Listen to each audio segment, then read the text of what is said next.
ஒரு பாலைவன பகுதி. அந்த பகுதிகளில் பல இனக்குழுக்கள் இருந்தாங்க. அங்க இருந்த மக்கள் பல மொழிகளை பேசி வந்தாங்க.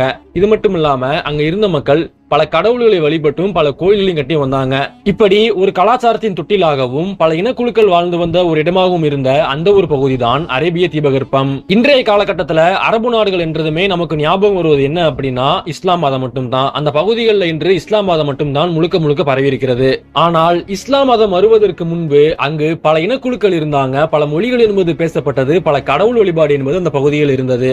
இப்படி பலதரப்பட்ட இனக்குழுக்களும் பல மொழிகளும் பேசப்பட்டு வந்த அந்த பகுதி எப்படி ஒரே ஒரு இறைநமைக்கு கீழ் வந்தது? இஸ்லாமியத்திற்கு முன்பு அரபு நாடுகள் எப்படி இருந்தது? அந்த பகுதியில் இருந்த இனக்குழுக்கள் யார் யார்? இஸ்லாமிய மதம் எப்படி அங்கு வேரூன்றி பரவியது என்பதெல்லாம் பற்றி இந்த பதிவில் நாம் விரிவாக பார்க்கலாம்.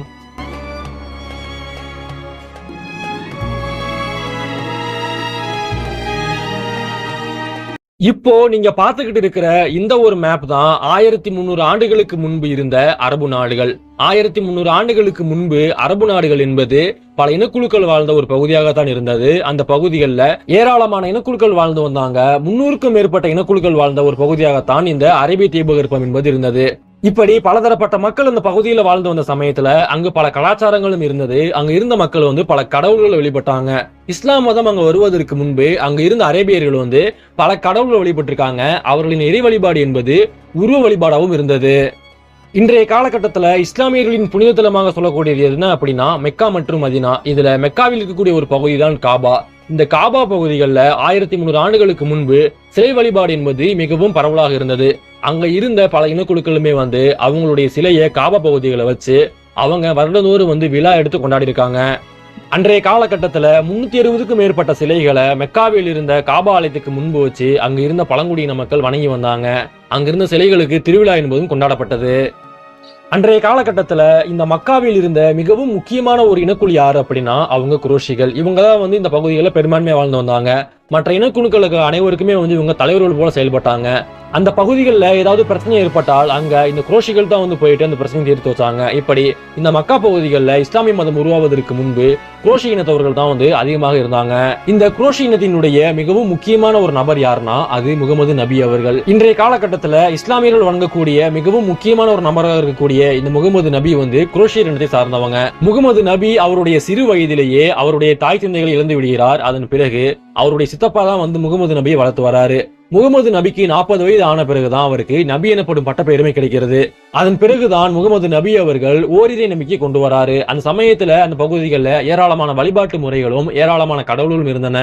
அந்த பல கடவுள்களுக்கு மத்தியில முகமது நபி அவர்கள் இஸ்லாமிய சமயத்தை தோற்றுவிக்கிறார். இதன் பிறகு முகமது நபி அவர்கள் தன்னை ஒரு இறை தூதராகவும் அறிவித்துக் கொள்கிறார். அதன் பிறகு அவர் வாழ்ந்த காலகட்டத்திலேயே இஸ்லாமிய சமயம் என்பது அரபு பகுதிகளில் கொஞ்சம் கொஞ்சமாக வளர ஆரம்பிக்கிறது.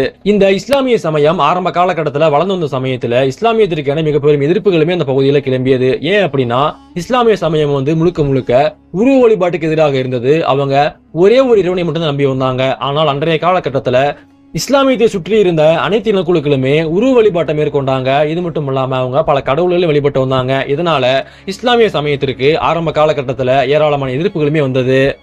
என்னதான் இஸ்லாமிய சமயத்திற்கு அன்றைய காலகட்டத்தில் மிக பெரும் எதிர்ப்புகள் இருந்தாலுமே முகமது நபி பல சீர்திருத்தங்கள்ல கொண்டு வராரு.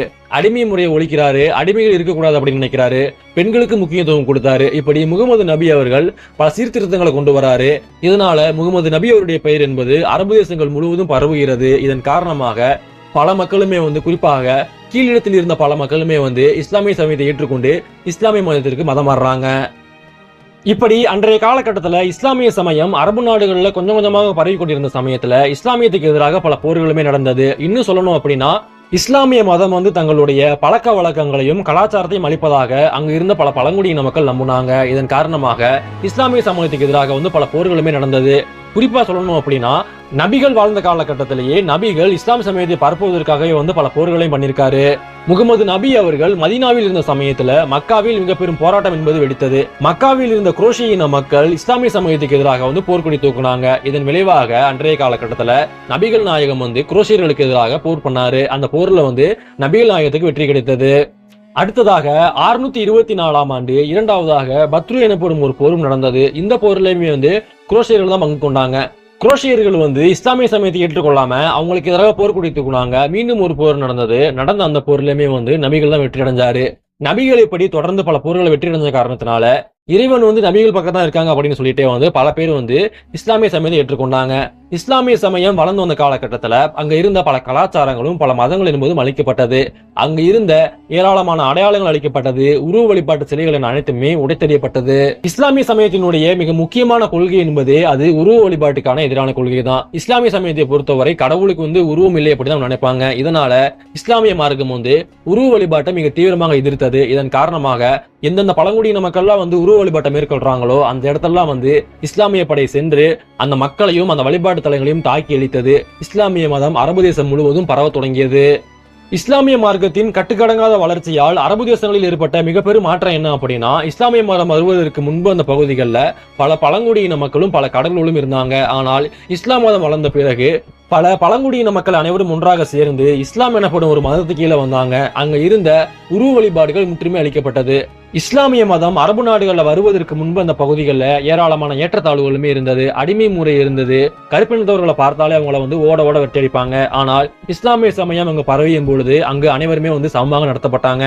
இஸ்லாமிய சமயத்தை பொறுத்தவரை நீங்க கருப்பா இருந்துக்கங்க, வெள்ளையா இருந்துக்கங்க, உங்கள்ட்ட பணம் இருக்குது இல்ல, நீங்க அடிமையா கூட இருந்துக்கங்க. ஆனால் இஸ்லாமியத்துக்கு அதெல்லாம் தேவை கிடையாது. இஸ்லாமிய சமயத்தை பொறுத்தவரை அனைவருமே சமமா பார்த்தாங்க. இதனாலதான் இஸ்லாமிய சமயமும் வேகமாக பரவியது. அந்த காலகட்டத்தில் யாரெல்லாம் இஸ்லாமிய சமயத்துக்கு எதிராக போர்க்குடி தூக்குனாங்களோ அவங்க எல்லாம் தடையுமே தெரியாம அழிக்கப்பட்டாங்க. ஒரு பக்கம் நபிகள் அவர்கள் காட்டிய அன்பாலும் அவர் செய்த பல சீர்திருத்தங்களாலும் இஸ்லாமிய சமயம் வளர்ந்தது என்றால், மறுபக்கம் என்ன நடந்தது அப்படின்னா, பல போர்களால பல பழங்குடியின மக்கள் அழிக்கப்பட்டு இஸ்லாமிய சமயம் மறுபக்கமும் வளர்ந்தது. இதன் பிறகு இஸ்லாமிய சமயம் அரபு நாடுகள் முழுவதாக பரவியது. இதன் பிறகு இஸ்லாமிய சமயம் என்பது அரபு நாடுகளில் இருந்து மேற்கு ஆப்பிரிக்கா பகுதிகளிலும் ஈரான் பகுதியிலும் பரவியது. அதன் பிறகு கொஞ்சம் கொஞ்சமாக ஆப்கானிஸ்தான், பாகிஸ்தான், இந்தியா, இந்தோனேஷியா வரை இஸ்லாம் சமயம் என்பது கொஞ்சம் கொஞ்சமாக பரவியது. நபிகள் அவருடைய மறைவுக்கு பிறகு இஸ்லாம் சமயம் என்பது அதிவேகமாக பரவ ஆரம்பித்தது. அன்றைய காலகட்டத்தில் அரபு படை வீரர்கள் பல நாட்டுக்குள்ள புகுந்து அங்க இருந்த கலாச்சாரத்தையும் அங்க இருந்த மக்களையும் கொன்றொழித்து விட்டு தங்களுடைய மதத்தை நிலைநாட்டினாங்க. மதத்தின் பெயரால் அன்றைய காலகட்டத்தில் ஏராளமான கொலைகளுமே நடந்தது. ஈரான் நாட்டுல அரபு படையெடுப்புக்கு முன்பு அந்த பகுதிகளில் ஜோராஸ்ட்ரம் எனப்படும் ஒரு மதம் இருந்தது. ஆனால் அரபியர்கள் அந்த பகுதி மீது படையெடுத்து அங்க இருந்த ஜோராஸ்ட்ரிய மதத்தை அடியோடு அழிச்சாங்க. யார் யாரெல்லாம் அவங்களுக்கு கீழே கட்டுப்படலையோ அவங்க அனைவருமே நாட்டை விட்டு துரத்துனாங்க. அதன் பிறகுதான் இஸ்லாமிய சமயம் என்பது ஈரான்ல பரவ ஆரம்பித்தது. இதை கேட்ட உடனே இஸ்லாமியர்கள் இவ்வளவு கொடுமையானவங்களா, மதத்தின் பெயரால இவ்வளவு பெரிய இனப்படுகொலை நடந்திருக்கா அப்படிங்கிற ஒரு கேள்விகள் உங்களுக்கு வரலாம். இந்த ஒரு சம்பவத்தை இஸ்லாமியர்கள் மட்டும் பண்ண கிடையாது. அன்றைய காலகட்டத்துல எந்தெந்த மதம் வேகமாக பரவியதோ அவங்க அனைவருமே கையில் எடுத்தது என்ன அப்படின்னா அது இன அழிப்பு தான். அன்பை மட்டுமே வழிகாட்டிய இயேசு கிறிஸ்துக்கு பின்பு வந்த பல மத போதர்கள் என்ன பண்ணாங்க அப்படின்னா, ஆப்பிரிக்கா மற்றும் அமெரிக்க நாடுகள் மீது படையெடுத்து சென்று அங்கு மிக பெரும் இனப்படுகொலைகளை பண்ணி அங்க தங்களுடைய மதத்தை பரப்புனாங்க. அது மாதிரிதான் அன்பை போதித்து ஒரு மதத்தை தோற்றுவித்த நபிகளுக்கு பிறகு வந்த அடிப்படை மதவாதிகள் மதத்தின் பெயரால பல நாடுகள் மீது படையெடுத்து சென்று தங்களுடைய மதத்தை நிலைநாட்டினாங்க. புத்தருக்கும் போருக்கான தூரம் என்பது பூமிக்கும் சூரியனுக்கான தூரத்தை விட அதிகமான தூரம். ஏன் அப்படின்னா புத்த மதம் முழுக்க முழுக்க போரை எதிர்த்தது.